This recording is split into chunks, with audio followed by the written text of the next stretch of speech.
नमस्कार दोस्तों।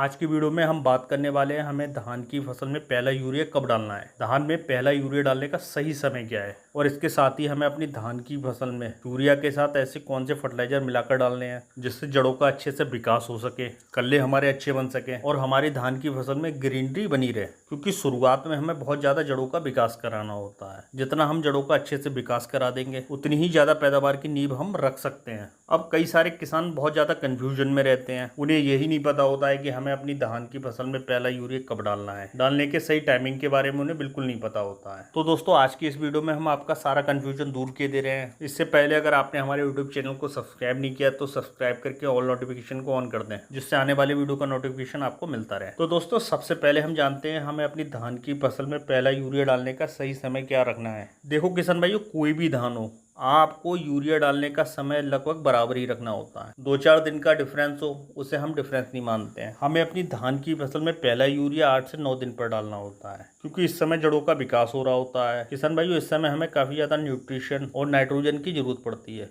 क्योंकि जड़ों का बहुत तेज़ी से विकास हो रहा होता है। और इस समय पर हमें जड़ों का जितनी ज़्यादा से ज़्यादा विकास करा देंगे उतनी ही हम अपनी फसल से आगे चलकर पैदावार ज़्यादा ले लेंगे। और इस समय पर हमें अपनी धान की फसल में यूरिया के साथ माइक्रोराजा भी डालना होता है, क्योंकि माइक्रोराजा हमारी जड़ों का विकास कराने में बहुत ज़्यादा सहायक है। और इस समय पर हम माइक्रोराजा डालने के बाद जितना जड़ों का ज़्यादा से ज़्यादा विकास करा देंगे तो हमारी धान की फसल की जड़ें भी न्यूट्रिशन को मिट्टी से खींच कर पौधों को उपलब्ध करा देंगी, क्योंकि ये चीज़ बहुत ज़रूरी होती है। बाकी इसके अलावा आपको इस समय पर जिंक डालने की ज़रूरत नहीं है, या इसके अलावा कोई भी कीटनाशक भी डालने की ज़रूरत नहीं है, वो हम दूसरी यूरिया पर डालेंगे।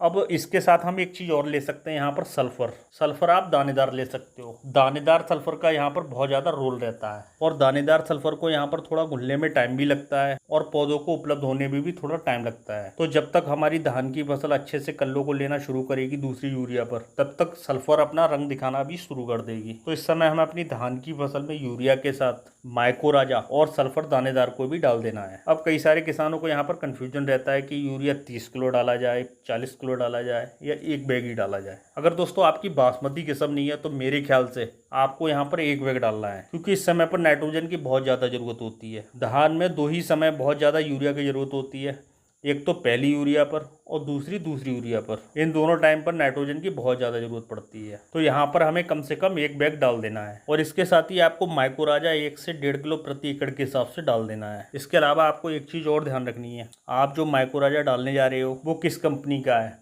और कंपनी क्या डोज रिकमेंड कर रही है, आप उस हिसाब से भी माइक्रोराजा को डाल सकते हो। और यहाँ पर सल्फर को भी आप 1 से 1.5 किलो प्रति एकड़ के हिसाब से ले सकते हो। इसके अलावा दोस्तों आपको एक चीज़ का और ध्यान रखना है, आप जब भी धान में पहली यूरिया डालो तो ध्यान रख के पानी बहुत ज़्यादा ना हो, मतलब जिससे लिंचिंग का भी डर रहता है। आप जो यूरिया डालोगे बस सीधे पानी में घुल के सीधे नीचे चला जाएगा। शुरुआत में पानी थोड़ा कम रखो, जिससे लिंचिंग का डर नहीं रहता है। तो दोस्तों ये तो रहा हमारी धान की फसल में पहली यूरिया डालने का पूरा शेड्यूल। तो आप भी धान से बहुत अच्छे कल्ले और जड़ों का विकास करा पाओगे। इसके अलावा दोस्तों मुझे नहीं लगता कि इस समय पर और कुछ डालने की ज़्यादा ज़रूरत है। वैसे आप अपनी धान की फसल में पहली यूरिया पर क्या डालते हो हमें कमेंट करके बता सकते हो। बाकी आज की वीडियो में बस इतना ही। वीडियो अच्छा लगा हो तो एक लाइक करिए, साथ ही चैनल को सब्सक्राइब करिए। जय किसान।